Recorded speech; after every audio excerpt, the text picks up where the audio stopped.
They abandoned her in the wilderness to fade away slowly, not with a bang or a spectacle, but in the cruel hush of neglect, like discarding a worn-out tool into the blistering heat and letting nature claim it. It was the heart of summer in the Arizona Badlands, one of those relentless months where the sky presses down heavy and the ground cracks open like old leather.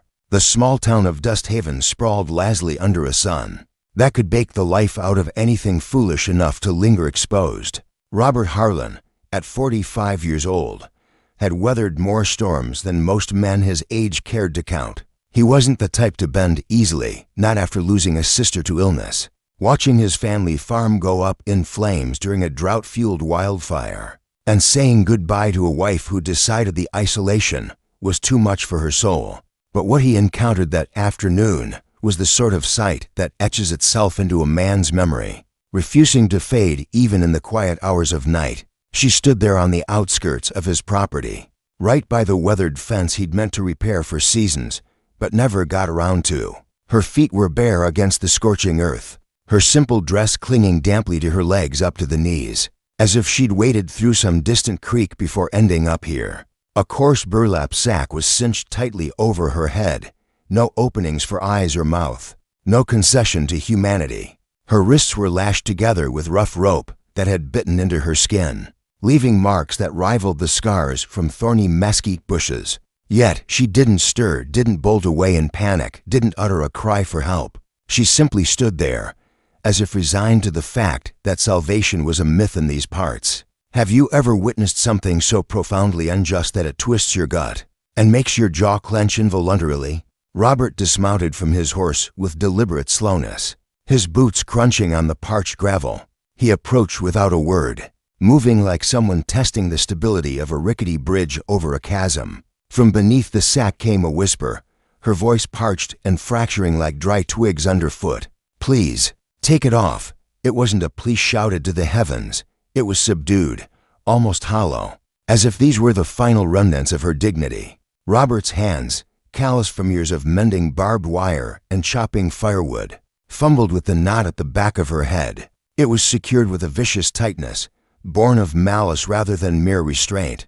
It took him a full 5 minutes to loosen it, his fingers aching from the effort. When the sack finally slipped away, what greeted him wasn't some monstrous apparition from folklore. It was the face of a young woman, perhaps 22 years old, bearing the weight of prolonged suffering in her weary eyes and gaunt features. Robert didn't bombard her with questions about her identity, her origins, or the horrors that had led her here. He simply offered her a steady arm, helped her onto his horse with the gentleness one reserves for fragile cargo, and guided the animal back toward his modest cabin at a measured pace. The journey home was enveloped in a profound silence, not the uncomfortable kind that begs to be filled with awkward chatter, but the shared quiet of two souls who have glimpsed the abyss too many times.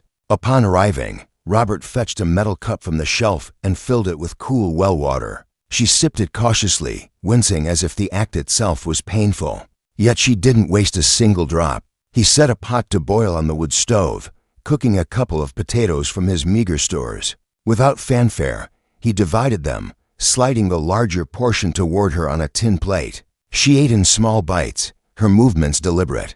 As the evening shadows lengthened, she huddled near the flickering fire, draped in one of his threadbare blankets that smelled faintly of hay and smoke. For nearly half an hour, no words passed between them. Robert respected the boundary. He knew from experience that forcing confessions only built higher walls. Eventually, she lifted her gaze to meet his and murmured softly, "They told me if anyone gazed upon me too long, they'd be doomed." Robert held her stare without flinching. "That doesn't strike me as a doom. Sounds more like the excuses of weak men afraid of their own shadows." A faint smile tugged at her lips, uneven but genuine, a small crack in her armor. Come morning, Robert awoke to find her outside, pinning his laundered shirts on the clothes line strung between two sturdy posts. She wasn't explicitly requesting permission to remain, nor was she packing to depart. In a place like Dust Haven, gossip traveled quicker than a dust devil across the plains. By dusk, the local tavern was alive with murmurs. Some claimed she was a runaway from a Navajo reservation. Others whispered of sorcery. and one grizzled veteran swore she was a specter Robert had unearthed from an old grave and taken a shine to. Robert paid the rumors no mind. He had irrigation ditches to clear, a lame mule to tend, and now this young woman with faded bruises, who startled at sudden noises like a skittish colt. But as the sun dipped low that evening, the atmosphere shifted. 3 riders approached from the eastern trail, their silhouettes stark against the fading light. They didn't offer a friendly hail or dismount in courtesy. They merely halted at a distance, eyeing the cabin as if appraising stolen goods. Robert emerged onto the porch, his rifle still propped inside by the doorframe. Within the cabin, she froze, her fingers trembling as she clutched the windowsill, her face paling as if she could sense their presence through the walls alone. These weren't casual visitors. Their intent hung heavy in the air like storm clouds. Robert didn't know these men by name, but he recognized the breed too polished for honest laborers, too taciturn for mere passers-by. They perched in their saddles with the arrogance of those who believed the world bent to their will. The one in the lead, a burly figure with a scarred cheek, nodded curtly. "We're searching for a woman," he growled. Auburn hair, walks with a slight hitch, last seen with a hood over her head. Robert's expression remained impassive. "Haven't crossed paths with anyone matching that." The rider to his left chuckled darkly.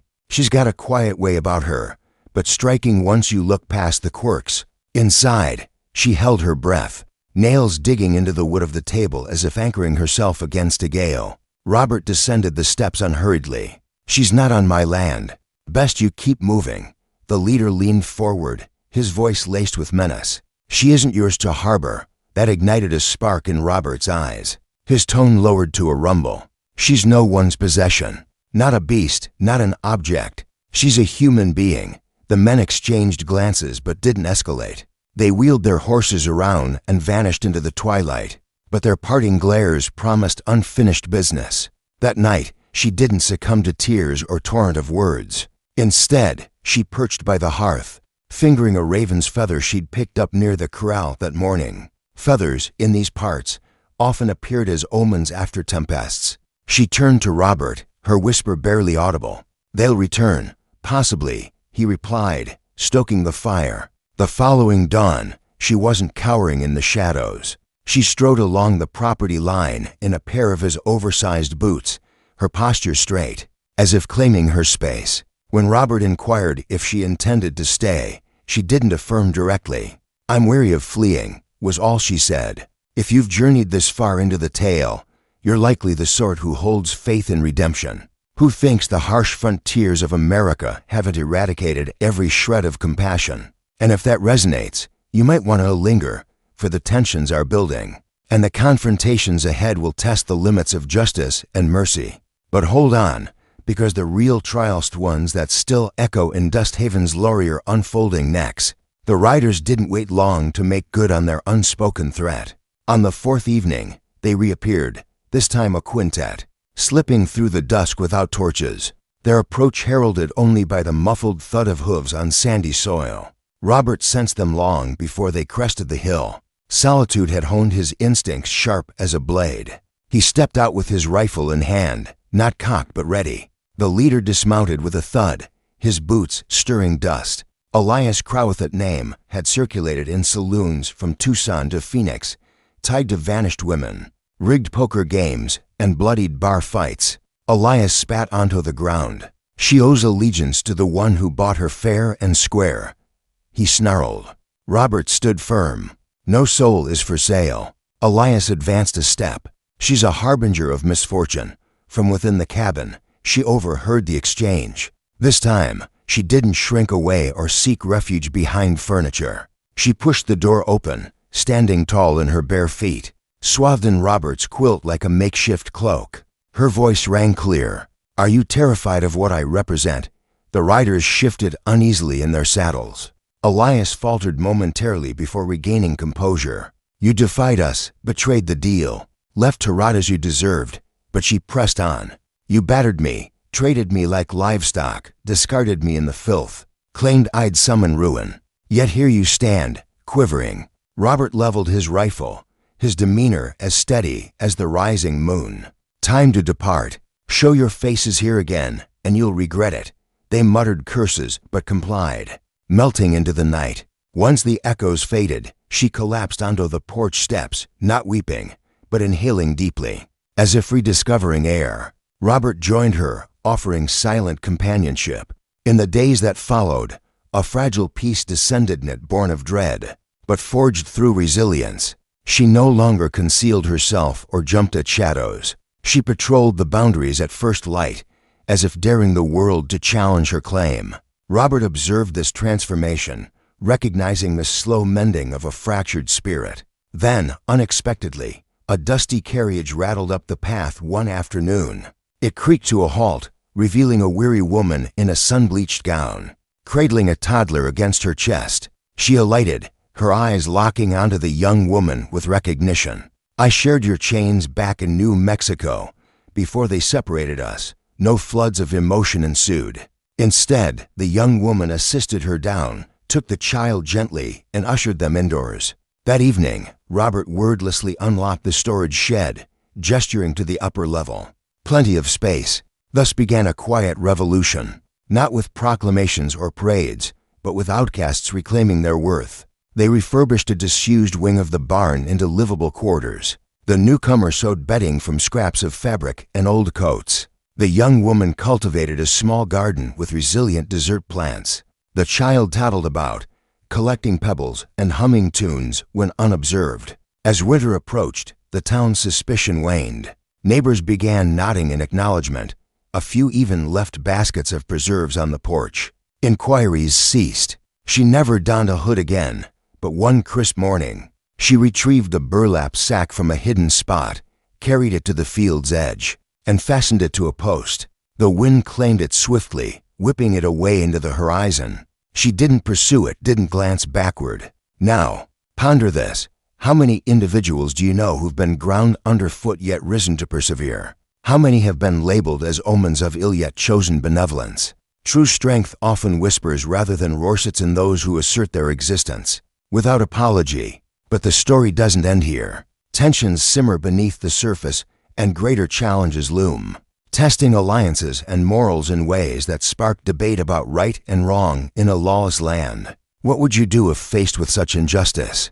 Would you stand firm or turn away? As we delve deeper, these questions will intensify. To expand on this foundation, let's explore the backstory that led to her plight, weaving in elements of societal norms in the American West that fueled such atrocities. In the late 1800s, the frontiers were riddled with tales of trafficking and exploitation, where women were often seen as commodities in mining towns and cattle drives. Her journey began in a border settlement near El Paso, where desperation drove families to unthinkable acts. Orphaned young, she fell into the clutches of opportunistic traders who peddled labor and worse under the guise of opportunity. These men, led by figures like Elias, operated in shadows, preying on the vulnerable.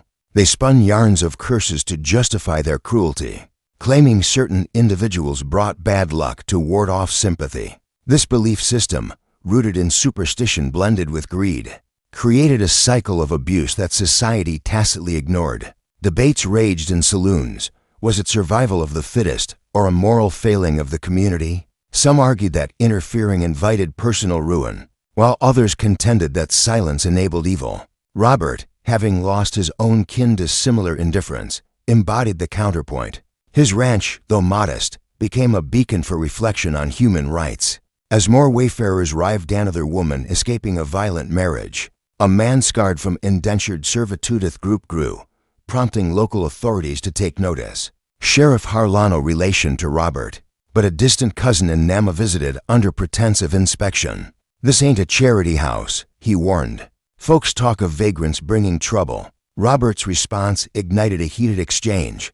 Trouble's already here, in the form of those who turn a blind eye. This confrontation highlighted the clash between law enforcement's pragmatism and individual ethics, a topic ripe for dispute.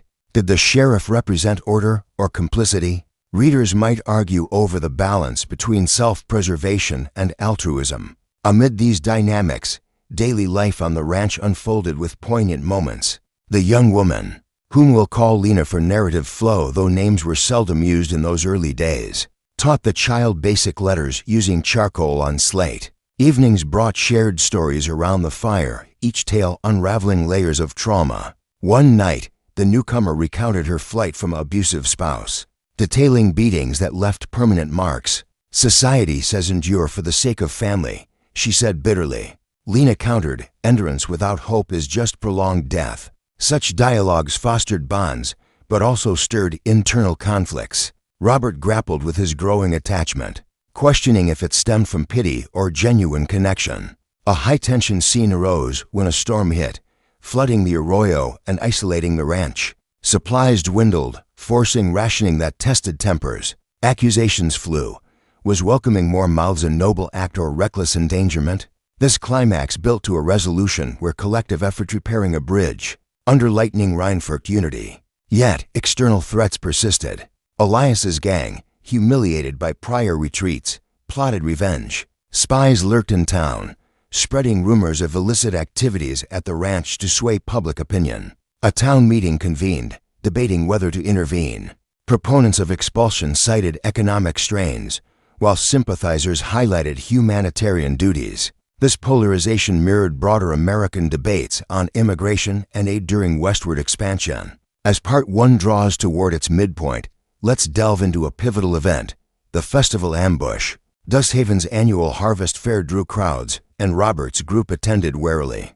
Amid games and dances, Elias confronted Lena publicly. "You're poison," he hissed, grabbing her arm. Chaos ensued a brawl where Robert intervened, fists flying in defense. The sheriff arrested Elias temporarily, but his release on bail sparked outrage. Was justice served or corrupted by influence? This incident amplified KJ Cheatin, with injuries and alliances formed. Back at the ranch, healing involved not just bandages but confessions. Lena revealed her curse originated from a childhood accident, where a fire she accidentally started destroyed a barn, killing livestock. Branded unlucky, she was sold off. Robert shared his wife's abandonment, admitting vulnerability. These revelations humanized characters, inviting reader empathy and debate on forgiveness versus accountability. Expanding further, consider the ecological backdrop. The Arizona landscape, with its monsoons and droughts, symbolized life's unpredictability. A prolonged dry spell forced the group to dig a new well, a grueling task that built resilience, but highlighted inequalities men labored physically, while women managed morale. Gender roles sparked internal discussions. Should traditions evolve or maintain stability? A subplot involved the child, now thriving, but haunted by nightmares. Lena's nurturing contrasted with societal expectations of women as mere caretakers, challenging views on motherhood and autonomy. A dramatic fever outbreak tested resources, with Robert riding miles for medicine, evading bandits. Success brought relief, but underscored healthcare disparities in rural America. As we approach 5,000 words, the narrative builds to a cliffhanger.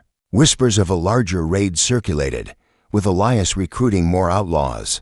Robert fortified the ranch, teaching self-defense. Lena, once passive, wielded a rifle proficiently, symbolizing empowerment. The part ends with scouts spotting riders on the horizon, hearts pounding in anticipation. The air grew thick with tension as the sun set on that fateful day. Robert gathered everyone in the cabin, barring doors and loading weapons. "We stand together," he declared. Lena nodded, her eyes fierce. No more running. Outside, the sound of approaching horses echoed like thunder, setting the stage for the storms ahead. As the distant rumble of hooves grew louder under the darkening sky, echoing the unresolved tensions from the horizon where Elias's scouts had been spotted, Robert knew that the fragile sanctuary he'd built was about to be tested in ways that would force every soul on the ranch to confront their deepest fears and convictions. The night air hung heavy with anticipation, the kind that makes the hairs on the back of your neck stand up, as if the desert itself was holding its breath. Robert barred the windows with wooden planks he'd salvaged from an old wagon, his movements methodical despite the adrenaline surging through his veins. Lena, no longer the broken figure he'd first encountered, loaded cartridges into a spare revolver with steady hands, her face set in determination. The newcomer, whom they called Miriam for the biblical strength it evoked, clutched her child close. whispering assurances while hiding a kitchen knife in her apron. The ranch, once a solitary outpost, had become a makeshift fortress housing those society had deemed disposable. The riders crested the ridge like shadows materializing from the ether, their number swelling to 8 now, lanterns flickering ominously as they fanned out in a semicircle before the cabin. Elias led them, his scarred face twisted into a sneer under the brim of his hat. "Harlan," he bellowed, his voice cutting through the stillness like a whip crack. "You've meddled in affairs that ain't yours. Hand over the girl, and we'll leave your sorry hide intact." Robert stepped onto the porch, rifle cradled in his arms, the barrel glinting in the moonlight. "This land is mine, and those under my roof are free. You got no claim here." The standoff stretched taut, a powder keg waiting for a spark. One of Elias's men, a weary fellow with a mustache like twisted wire, dismounted and approached the fence line, testing the gate with a boot. "She's marked, that one. Brings death wherever she goes. We seen it crops fail, wells dry up. You want that curse on your head." Inside, Lena overheard the accusation, her grip tightening on the weapon. This wasn't just about possession anymore. It was a clash of superstitions versus reason, a debate as old as the frontier itself. Did fate punish the innocent, or were men like Elias merely architects of their own justifications for cruelty? Robert's response was measured but firm. "Curses are tales spun by cowards to excuse their deeds. Ride off, or face the consequences." The words hung in the air, igniting the first flash of violence. The weary man drew his pistol, firing a shot that splintered the porch post inches from Robert's shoulder. Chaos erupted. Bullets whizzed through the night as Robert returned fire, dropping one rider from his saddle with a precise shot. Lena burst from the door, her revolver barking in defiance, hitting another's horse and sending it rearing wildly. The siege intensified, the outlaws circling like vultures, peppering the cabin with lead that thudded into walls and shattered glass. Miriam shielded her child in the root cellar, her heart pounding as she debated the morality of violence. Was defending one's home righteous, or did it perpetuate the cycle of bloodshed that had scarred so many lives in the West? Up above, Robert and Lena fought side by side, reloading undercover, their coordination born of unspoken trust. A high-stakes moment came when Elias himself charged the door, ramming it with his shoulder. Robert kicked it back, but in the struggle, a stray bullet grazed Lena's arm, drawing blood that soaked her sleeve. Pain fueled her rage. "You think you own us?" she shouted through the cracked door. "We're not yours to break." Elias laughed maniacally. "Ownership's the law of the land, darling. Men build empires on it." This exchange crystallized a core controversy in a nation forged on manifest destiny. Where did personal liberty end and exploitation begin? Readers might argue whether the American dream included all, or only the strong who seized it. As dawn broke, staining the sky with streaks of red like spilled blood, the attackers withdrew temporarily, licking their wounds and plotting anew.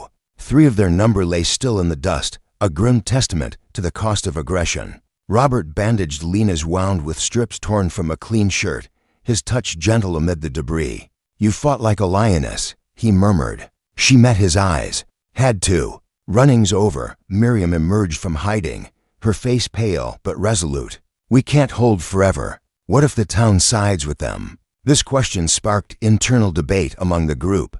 Dusthaven's residents, a mix of miners, farmers, and merchants, had long tolerated Elias's ilk for the sake of uneasy peace.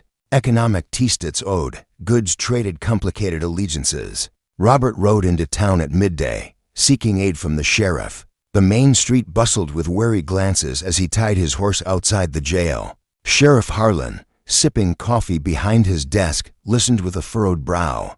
"You've stirred a hornet's nest, cousin. Elias claims you're harboring fugitives. Town council's divided say intervened to prevent escalation. Others fear reprisals." The ensuing argument in the sheriff's office highlighted societal fractures. "Law should protect the weak," Robert insisted. The sheriff countered, "Law keeps order. If I deputize you, it sets a precedent. Every grudge becomes a war." This moral quandary invited reflection. Does justice demand action or caution? Robert left without reinforcements, but not empty-handed. A few sympathetic locals slipped him ammunition. and warnings of Elias's reinforcements arriving by train. Back at the ranch, preparations ramped up. They dug shallow trenches around the perimeter, stockpiled water, and rationed food. Tension built during a quiet afternoon when a lone rider approached under a white flaga young boy from Elias's camp, no older than 15, bearing a message: "Surrender the women or we'll burn you out." The boy's eyes darted nervously, revealing cracks in the outlaw's unity. Lena knelt to his level. "You don't have to follow them. There's another way." He hesitated, torn between loyalty and doubt, before fleeing. This encounter raised ethical questions. Were accomplices victims of circumstance, redeemable, or equally culpable? As evening fell, the second assault commenced with fire. Flaming arrows arched through the sky, igniting the barn roof. Flames roared, threatening the animals and supplies. Robert and Lena rushed out, buckets in hand, dousing the blaze while Miriam led the child to safety.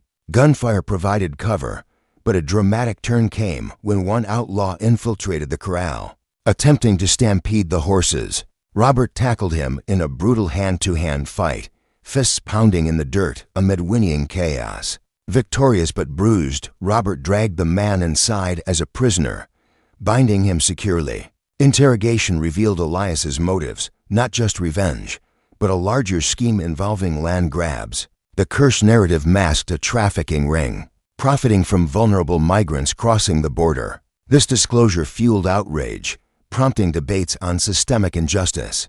How could communities overlook such evils for prosperity? The prisoner, facing his own mortality, confessed more, naming corrupt officials complicit. Robert pondered mercy, execute him as a threat, or turn him over for trial, risking betrayal. The night wore on with sporadic skirmishes, each side testing resolve. A poignant moment unfolded by the fire as the group shared vulnerabilities. Miriam admitted her past marriage was arranged for debt relief, enduring abuse until escape. "Society calls it duty," she said. Lena replied, "Duty without consent is slavery."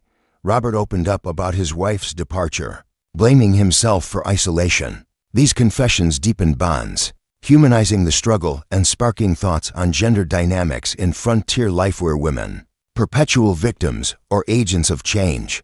Dawn brought a lull, but scouts reported Elias rallying townsfolk with lies of banditry at the ranch. A delegation arrived midday, the mayor, flanked by armed deputies, demanding inspection. "We've heard tales of harboring criminals," the mayor declared. Robert barred the gate. "See for yourselves, but know the truth. We're victims standing ground."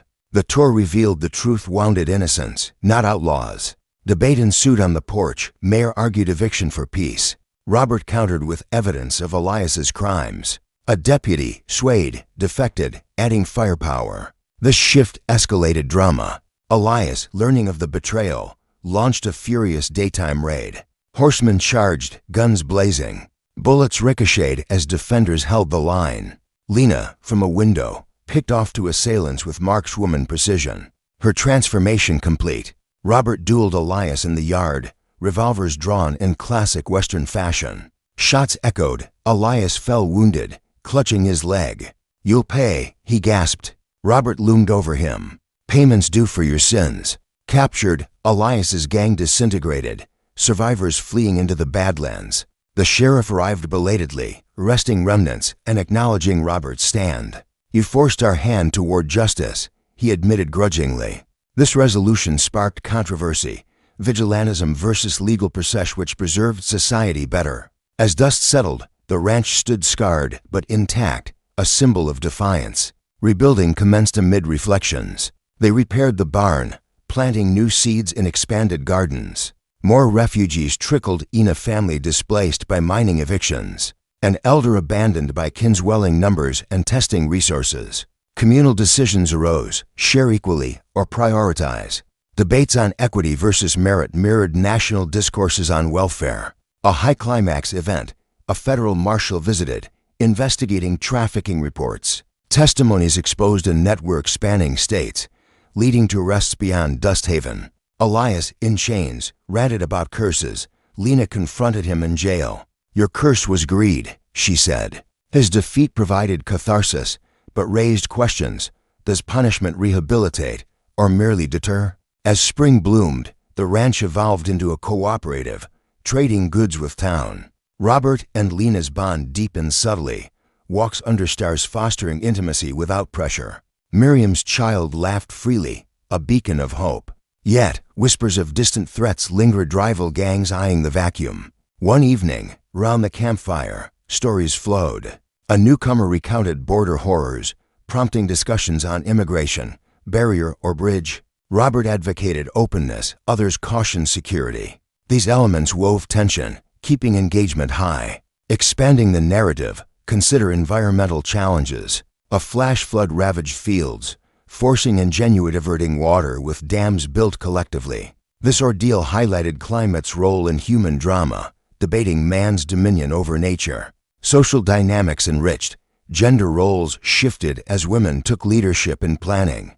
Lena organized defenses, challenging patriarchy. A subplot involved the defected deputy romancing Miriam, exploring second chances amid skepticism. Cultural integrations. Native influences from a passing trader introduced herbal remedies, sparking talks on appropriation versus sharing. Economic strains. Selling crafts in town faced prejudice, leading to boycotts and counter-protests. Victory came via quality, proving worth. Personal growth. Robert confronted loneliness, admitting need for community. Lena embraced identity beyond victimhood. As Part 2 nears conclusion, a final twist. Elias escapes custody, vowing revenge. A midnight ambush tests resolve anew. In the fray, Robert's shot fells him definitively, but not without Costa Gray's leaving permanent limp. This bittersweet triumph underscores violence's toll, linking to Part 3's deeper reckonings. The ranch endured, but scars remained, setting stage for ultimate healing and legacy. With Elias's final threats silenced by the echo of that decisive shot, and the ranch bearing the fresh scars of battle, Robert and his unlikely family turned their gaze toward rebuilding not just structures, but the very fabric of lives torn asunder, unaware that the true test of their resilience would come not from external foes, but from the echoes of injustice rippling through their community and beyond. The immediate aftermath was a whirlwind of activity laced with exhaustion, the kind that seeps into bones after nights without sleep, and days filled with the acrid smell of gunpowder. Robert surveyed the damage, bullet-riddled walls pockmarked like the face of the moon, the barn's roof partially caved from fire, and fences trampled by fleeing horses. Lena, her arm bandaged but her spirit unbroken, organized the newcomers a dozen strong, including the defected deputy and the elder who'd arrived seeking refugiato clear debris. Miriam tended to minor wounds, her child playing nearby in the dirt, oblivious to the gravity, but absorbing the lessons of survival through osmosis. The ranch, perched on the edge of Dust Haven's Badlands, had transformed from a solitary haven into a bustling enclave, a microcosm of America's melting pot where the discarded found purpose. As the sun climbed high, casting long shadows over the arroyo, the sheriff returned with a posse, not to rest but to assess. "You've upended the order here, Harlan," he grumbled, dismounting with a creak of leather. Elias's death self-defense or murder. Towns split. This ignited the first of many debates that would define the ranch's legacy in a land governed by frontier justice. Where did vengeance end and righteousness begin? Robert stood firm. He came for blood, we gave defense.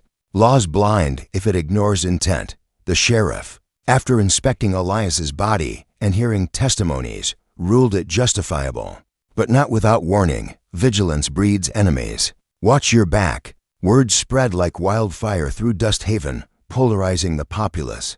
In the tavern, arguments flared over pints of warm beer. One faction hailed Robert as a hero, a modern-day Wyatt Earp standing against tyranny. Others decried him as a rabble-rouser inviting chaos. "If every man takes law into his hands, society's done," barked a merchant indebted to Elias's old network. A miner countered, "And if law protects the wicked, what's left but action?" These clashes mirrored national tensions post-Civil War, where Reconstruction efforts grappled with equality versus stability. Inviting readers to ponder, does systemic change demand disruption or gradual reform? Reconstruction on the ranch began in earnest. They salvaged timber from fallen beams to reinforce the cabin, planting hardy mesquite trees along the perimeter for windbreaks and future shade. Lena led gardening efforts, expanding the plot with corn, beans, and squash Three Sisters crops borrowed from native traditions symbolizing interdependence. This integration sparked internal discussions. Was adopting indigenous methods respectful homage or cultural theft? The elder newcomer, Apache descendant named Tomas, shared knowledge freely, arguing, "Wisdom belongs to those who use it for good." Yet, skepticism lingered among others scarred by historical displacements. Economic challenges loomed, testing communal bonds. With numbers growing, food stores dwindled, prompting hunts into the hills. A dramatic hunt gone, Arya mountain lion ambushing the party left the deputy injured, his leg mauled. Dragged back, he raved in fever, confessing complicity in past injustices. "I looked away from Elias's dealings for a badge," he admitted. Forgiveness became a hotbed of debate.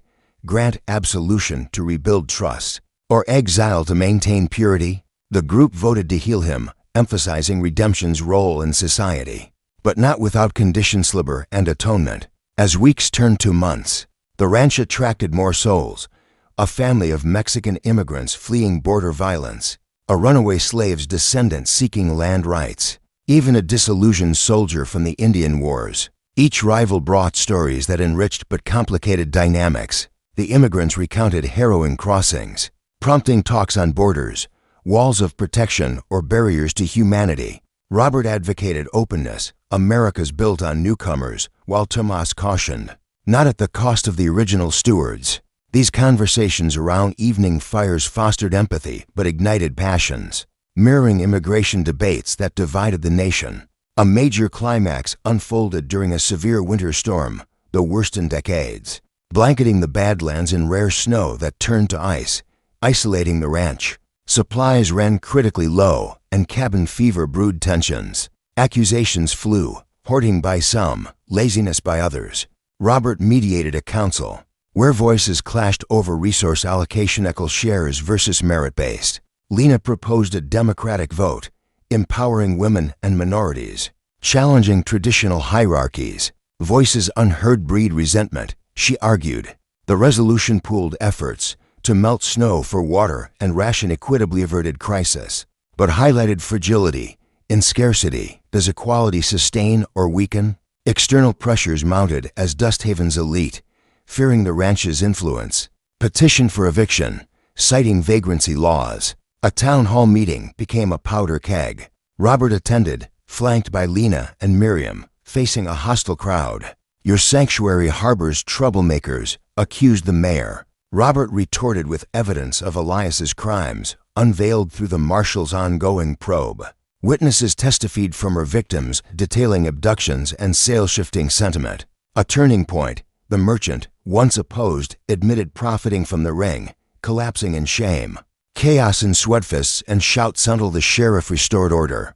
The petition failed, but not without casualties. A brawl left bruises, and alliances fractured. This victory emboldened the ranch, leading to outreach. They hosted a fair, trading goods and sharing skills, drawing curious townsfolk. Demonstration schlick stinks, herbal medicine bridged gaps, but sparked controversies. Teaching self-sufficiency undermined local businesses. A debate with the blacksmith erupted. "You're stealing livelihoods," Robert countered. "Empowering people creates customers, not competitors." Economic philosophies clashed, capitalism's competition versus communal supertecho in Gilded Age. Tensions, personal arcs deepened the narrative. Robert and Lena's relationship blossomed subtly. Shared chores evolved into quiet confessions under starlit skies. "I was lost before you," he admitted one night. She smiled. "We saved each other." Yet doubts lingered. Was love born of trauma genuine, or a crutch? Miriam, romanced by the deputy, navigated trust issues, her child bonding with him as a father figure. Tomas mentored the youth, passing lore that preserved culture amid assimilation pressures. A penultimate crisis, remnants of Elias's gang, led by his brother Vance, launched a guerrilla campaign, poisoned wells, stolen livestock. Paranoia gripped the ranch, sentries posted, traps set. A night raid culminated in ambush. Vance's men infiltrated, setting fires anew. Fierce combat and sword knives flashing, shots ringing. Lena, spotting Vance, engaged in a tense standoff. "Your brother's curse dies with him," she declared, disarming him non-lethally. Captured, Vance's trial in town became a spectacle. Testimonies exposing deeper corruption politicians on payrolls. Conviction brought closure, but debated mercy, hang him for deterrence or imprison for reform. With threats neutralized, prosperity dawned. The ranch incorporated as a cooperative, securing land deeds through legal aid from the marshal. Crops flourished, trades boomed, and education initiatives, a makeshift school, empowered the young. Thus Haven integrated gradually, joint ventures healing rifts. In the story's resolution, years passed peacefully. Robert, graying but content, married Lena in a simple ceremony witnessed by the community. Miriam's family grew, Tomas's wisdom archived in journals. The ranch stood as a testament to resilience, its gates open to the weary. No longer did anyone whisper of curses. Instead, tales of triumph circulated. The burlap sack, long gone, symbolized shed chains. Robert, reflecting by the fire, mused, "We didn't just survive, we redefined justice." And so, the saga concludes with satisfaction. Evil vanquished, bonds forged. Society nudged toward equity. Yet, questions linger for violence's necessity, injustice's routes. If this tale stirred you, share your thoughts in the comments below, especially on themes of violence and injustice in life. Do you believe standing against wrong justifies force, or should peace always prevail? Take a stand, express your views, would love to hear them, and keep the conversation going.